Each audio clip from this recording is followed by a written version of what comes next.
Le risque chimique, lire une étiquette en 2 minutes chrono. Que vous soyez agent de nettoyage, ouvrier en industrie, personnel d'entretien ou technicien de maintenance, vous avez probablement déjà eu ce réflexe. Je connais le produit, je l'utilise depuis des années et je ne regarde plus l'étiquette. Mauvais réflexe.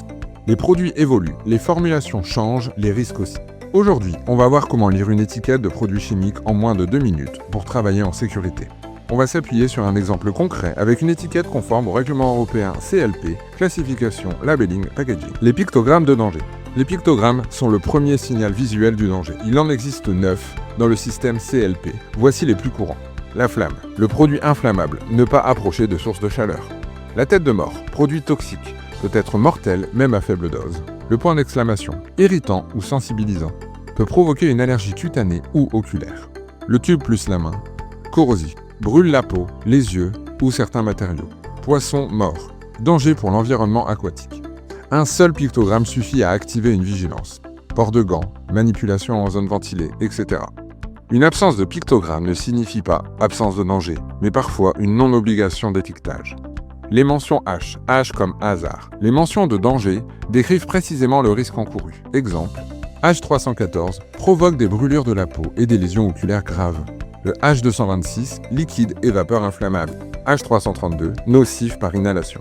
Ces mentions doivent être comprises avant l'usage. Elles permettent d'adapter les EPI, vérifier la compatibilité produit-environnement, anticiper les gestes d'urgence. Tu peux les retrouver dans la FDS, fiche de données de sécurité, mais elles sont résumées sur l'étiquette. Les mentions P, P comme prudence. Les mentions P sont les conseils de prudence. Elles indiquent ce qu'il faut faire pour manipuler le produit en sécurité. Exemple, pour le P280, porter des gants de protection, lunettes et vêtements adaptés. Pour le P305, 351 et 338, en cas de contact avec les yeux, rincer avec précaution à l'eau pendant plusieurs minutes. Pour le P102, tenir hors de portée des enfants. Ces phrases traduisent les bons réflexes à adopter. Elles sont directement applicables à condition de les avoir lues avant. Identification du produit et du fournisseur. L'étiquette doit contenir le nom du produit ou de la substance, très utile pour consulter la FDS, le nom du fabricant ou distributeur avec une adresse et souvent un numéro de téléphone. En cas d'incident, c'est le contact à privilégier avec le centre antipoison.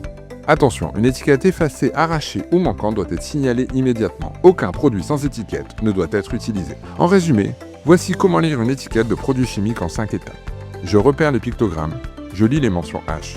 Je prends en compte les mentions P, je vérifie l'identité du produit, je repère le fournisseur en cas d'urgence. Cette lecture peut devenir un réflexe de sécurité comme attacher sa ceinture. Travailler en sécurité avec un produit chimique, ça commence par la lecture de l'étiquette. C'est une source d'informations précieuse, mais encore trop souvent ignorée. Formateurs, encadrants, QHSE, pensez à intégrer des séquences pratiques de la lecture d'étiquette dans vos formations. C'est simple, concret et impactant.